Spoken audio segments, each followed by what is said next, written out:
Hello learners, मैं Gita bankers university से आपकी आज की पीआईबी ज्ञान की class for RBI grade B preparation लेके आ गई हूँ। तो आज की हमारी पहली न्यूज़ है Indo US cultural property agreement. तो इंडिया और यूएस ने साइन किया है एक historic agreement to protect Indian cultural heritage. किस चीज़ से प्रोटेक्ट करना है कि by preventing the illicit trafficking of cultural artefacts. जो ये कब होंगे इलिसिट ट्रैफिकिंग कि कोई भी चोरी चकारी करता है हमारे किसी भी कल्चरल आर्टिफैक्ट्स की पुराने, और वो उसको क्या कहते हैं ट्रैफिक करने की कोशिश करता है क्रॉस बॉर्डर यूएस में जाके, तो फिर उसको हम प्रिवेंट करेंगे इस एग्रीमेंट के under. And facilitating the return of stolen items, ensuring the repatriation of cultural property to India.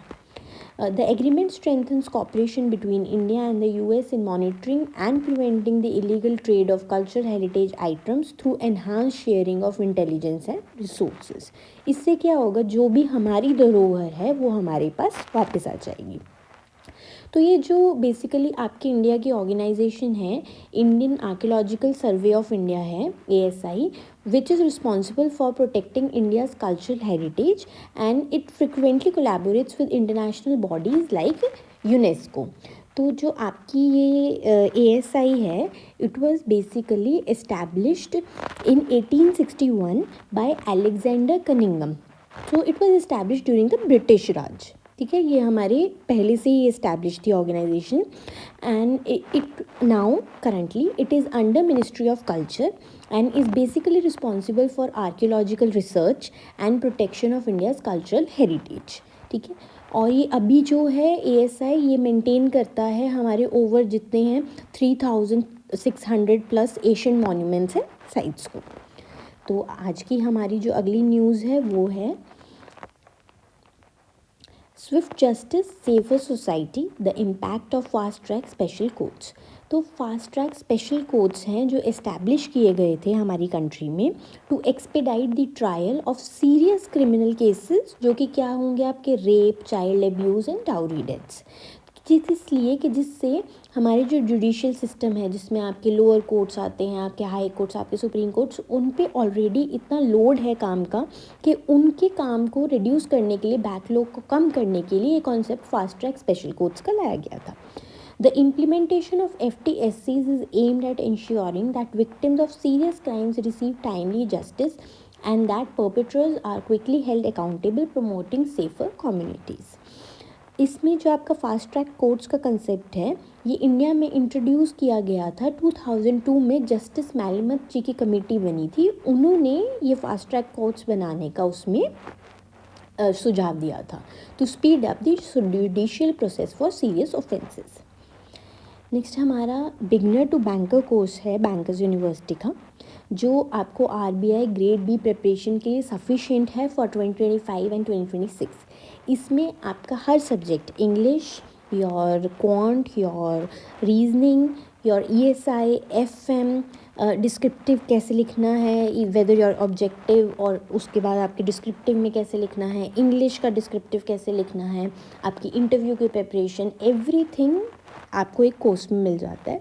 इसमें इवन कि आपको मॉक टेस्ट भी हैं हम लोग दे रहे हैं, आपके मॉक जो हैं हम लोग जो एक्सपर्ट यहाँ पे टीचर्स बैठे हैं वो लोग आपको वैल्यूएशन करके भी बताते हैं, आपके सारे प्रीवियस ईयर क्वेश्चंस भी इसमें आते हैं।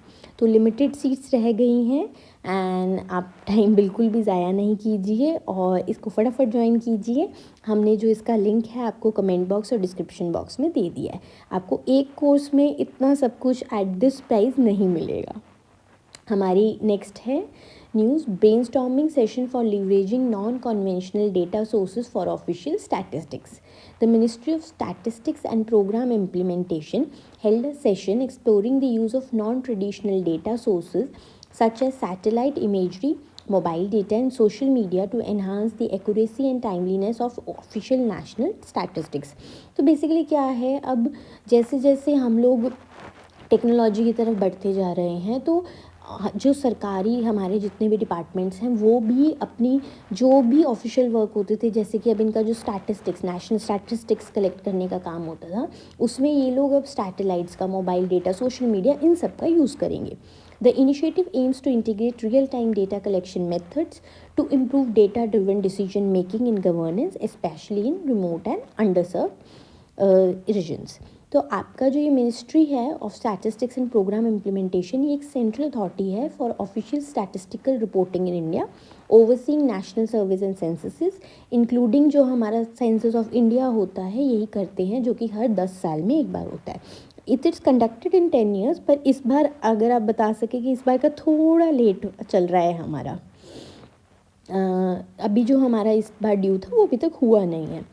नेक्स्ट है आपकी news, parliamentary questions on scientific initiatives.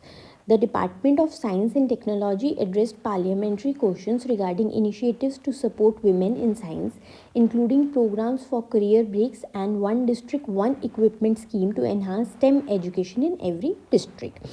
तो ये जो department of science and technology है, पार्लियामेंट में क्या होता है कि जैसे क्वेश्चंस पूछते हैं हर मिनिस्ट्री में के जो हेड होते हैं उनसे, तो फिर उन्होंने पूछा कि दे एड्रेस्ड क्वेश्चंस कि जो भी हमने विमेन को साइंस के फील्ड में, स्टेम की फील्ड में आगे बढ़ाने के लिए लिए. तो अभी क्या है, एक इसमें स्कीम है वन डिस्ट्रिक्ट वन इक्विपमेंट. ये स्कीम आपके आई स्टेम के अंतर्गत लॉन्च हुई है. So I STEM is basically और Indian science technology and engineering facilities map. तो ये एक इनिशिएटिव है हमारे office of principal scientific adviser government of India का. इसमें उन्होंने क्या किया है कि ओवर 1500 करोड़ वर्थ ऑफ हमारे जो लैब इक्विपमेंट हैं वो इंडिया में अनयूटिलाइज्ड पड़े हुए हैं. तो इसमें उन्होंने एक पोर्टल बनाया है जिसमें जितने भी जो लैब्स हैं, ये जो इतने भी इक्विपमेंट अनयूटिलाइज्ड है, वो पोर्टल में उसको कोई भी रिसर्चर, स्टार्टअप्स या इंडस्ट्रीज़ यूज़ कर सकती हैं उस पोर्टल पे अपनी रिक्वेस्ट रेज करके. तो ये स्कीम है इनकी वन डिस्ट्रिक्ट वन इक्विपमेंट की. The government is also focusing on increasing financial assistance for women-led projects and ensuring equal representation of women in higher scientific research positions. तो आपका जो department of science and technology है, it was established in 1971 and is responsible for funding scientific research and technology development in India, promoting innovations in areas like space, biotechnology and nano technology. तो आज की class हमारी यहाँ आज ख़त्म होती है. और जैसे आपको मैंने बिगनर टू बैंक कोर्स का बताया था हमारे, वैसे ही हमने एक PDF बनाई है आप लोगों के लिए RBI ग्रेड बी 2025 एग्ज़ाम के लिए.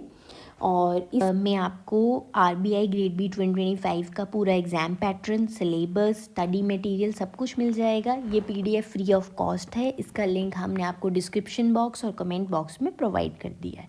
तो आपके लिए कॉम्प्रिहेंसिव गाइड है टू फाइंड योर, आपका पैटर्न हम लोगों ने डिटेल्ड में बताया है, पूरा सिलेबस प्रॉपरली एक्सप्लेन है, और इवन की स्टडी मटेरियल के लिए आप क्या क्या फॉलो कर सकते हैं, क्या क्या यूज़ कर सकते हैं, वो भी हमने इसमें बता दिया है. So do download that PDF. It will help you in your preparation. Thank you. Bye bye.